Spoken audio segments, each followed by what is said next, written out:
Eu voltei, o cara mais chato do mundo voltou hoje, só para falar aqui do meu amigo. Eu nem conheço ele, mas meu amigo Lucas Lancaster. Mais uma vez falando do Lucas Lancaster, o melhor amigo do Francisco Espínola, pastor Francisco Espínola. Um abraço, meu amigo pastor Francisco Espínola. Francisco Espínola é meu amigo mesmo.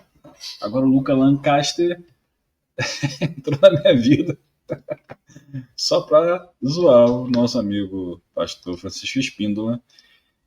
Então, cara, amigos, amigas, amigues, lá como vocês se chamam, vim aqui trazer o Lucas Lancaster mais uma vez, cara. Pô, porque ele traz, né, as questões polêmicas aí pra te falar. Um abraço, Francisco Espina. Vamos ver o que o Lucas traz nesse vídeo aqui. Pô, apareceu para mim hoje, eu vim trazer. Que graça. Durante mais ou menos 20 ou 30 anos, não houve um livro do Novo Testamento escrito. Significa que, durante os primeiros 20 ou 30 anos da igreja, os apóstolos não converteram ninguém, não saíram evangelizando ninguém, mas não tinha Novo Testamento escrito. Como que era, então? Com a boca, evangelizando oralmente. Isso é o que a igreja considera, chama de a tradição. Aquilo que foi ensinado pelos apóstolos oralmente e que não foi colocado na escritura revelada. Então muita gente pergunta, católicos, né? E onde está na Bíblia? Esquece, não respondo.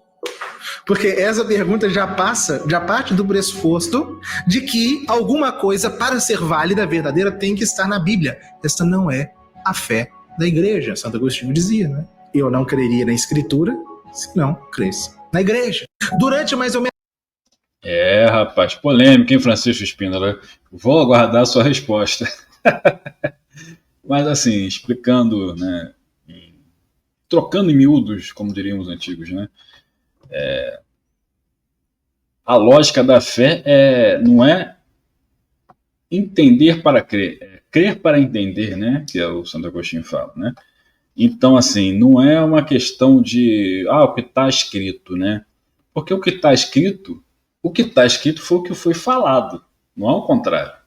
Né? Então, assim, há uma tradição, né, protestante, né, com a força muito grande no que está escrito, porque essa é uma tradição judaica, que é a tradição da, das escrituras que foram passadas, né, de geração, porque, né, ao longo do tempo, 4.000 anos entre, sei lá, o momento lá de Adão e a chegada de Jesus, os judeus, né, os israelitas, ao longo do tempo, né, tiveram que escrever, porque senão, né, vai ter ruído de comunicação. Mas essa é uma tradição claramente judaica e, de fato, né, os judeus na Europa, eles foram muito importantes, né, no financiamento, né, em dar força ao protestantismo. Então acabou que a influência, né, da tradição escrita se sobressaiu sobre a tradição oral por causa disso, por causa desse tipo de financiamento. Só que temos que levar em consideração que até o século, praticamente o século XX, a ampla maioria das pessoas era analfabeta. Não sabiam ler ou liam de forma simples. No Brasil, hoje ainda tem, a maioria ainda é analfabeto funcional, temos dificuldade para ler. Mas a grande maioria das pessoas tem dificuldade de leitura e há 100, 200 anos atrás ainda era uma realidade que a maioria não sabia ler. Então, assim, a tradição escrita é importante? Claro que é, né? Fixa uma coisa, né, mais objetiva acerca da teoria, da doutrina que está sendo disseminada. Entretanto, não podemos ficar restritos à tradição escrita, por quê? Por um motivo muito simples. A grande maioria das pessoas naquela época simplesmente não sabia ler nada. Então você vai chegar, não, mas está escrito. E o que está escrito que eu não sei ler? A leitura é uma tecnologia avançada para a grande maioria das populações, somente na Idade Média. Hoje ainda é Imagina há 500, 600 anos atrás. Então, acho que é isso que o nosso amigo Lucas quer trazer, né? Não fala essa questão exatamente, ele trata da questão da tradição católica, etc. e tal, mas temos que, né, independentemente se a gente acha que a Bíblia traz, né, todas as respostas ou não, não é essa questão aqui que eu quero trazer, mas eu quero falar da questão social, né? Porque a grande maioria das pessoas na Idade Média simplesmente não sabia ler. Então você acreditar tudo ao livro, né, vai ser inócuo, porque a grande maioria simplesmente não vai saber ler, cara. Ao contrário, por exemplo, da tradição judaica, que naquela época as pessoas já sabiam ler exatamente para poder guardar as escrituras. A gente pode falar isso sobre algumas questões, né? Não é questão de preconceito, ao contrário, exatamente uma superioridade, né, que os semitas, os israelitas tinham em relação aos europeus naquela época, de ter um alto índice de alfabetização entre seu povo, enquanto os europeus tinham um índice muito baixo. Então, quando você chega para o mundo católico dos europeus, que tinha um nível de alfabetização muito baixo, você chegar e falar, tá tudo na Bíblia, nas Escrituras, é inócuo, porque as pessoas não sabem ler. Naquela época não sabiam ler. Simplesmente vai ser inútil. Tá tudo lá, porque as pessoas precisam ouvir, porque elas não sabem ler, mas quem não sabe ler precisa ouvir. Então, basicamente é essa questão principal. E assim, na história da humanidade, né, a supremacia da leitura em relação à audição, ela só vem acontecer praticamente no século XX. Antes disso, a maioria não era analfabeta.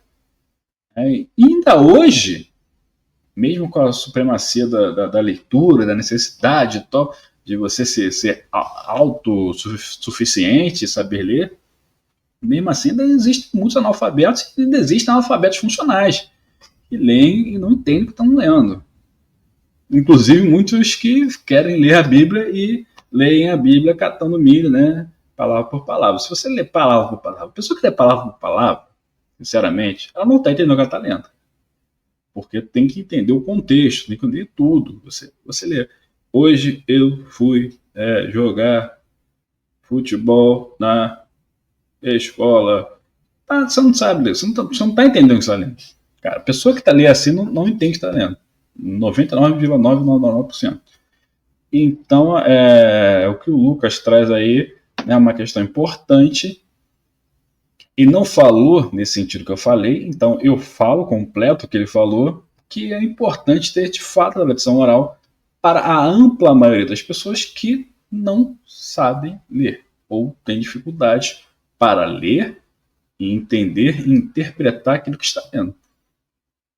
Então, dessa forma, a tradição oral ela é tão ou mais importante que a tradição escrita, né? Não só para a questão religiosa, mas para as questões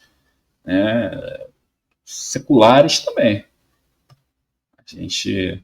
A grande maioria das pessoas ou não sabe ler, pelo menos até o século XX, ou não sabia ler, ou tem dificuldade para interpretar. Então, dessa forma, é fácil compreender o que ele está falando, né? A importância da tradição oral também é fundamental. Não é que a questão de a tradição escrita está errada. Não é isso. Mas a gente tem que entender que num universo em que as pessoas, né, numa realidade em que as pessoas têm dificuldade, pelo menos, ou às vezes até impossibilidade de ler, a tradição oral também é muito importante, porque é dessa forma que elas vão encontrar, né, vão compreender a sua realidade, vão compreender a mensagem que está sendo passada. Então, é muito simples compreender isso, né? A importância da tradição oral para a maioria das pessoas que tem essa limitação acerca da leitura. Então, um abraço para o meu grande amigo Francisco Espíndola, que está se revirando no sofá, torcendo a cabeça, fazendo igual o exorcista aqui, virando para trás, depois de ver esse vídeo. Eu tenho certeza disso. Muito obrigado. São Francisco Espíndola, se inscreva no canal.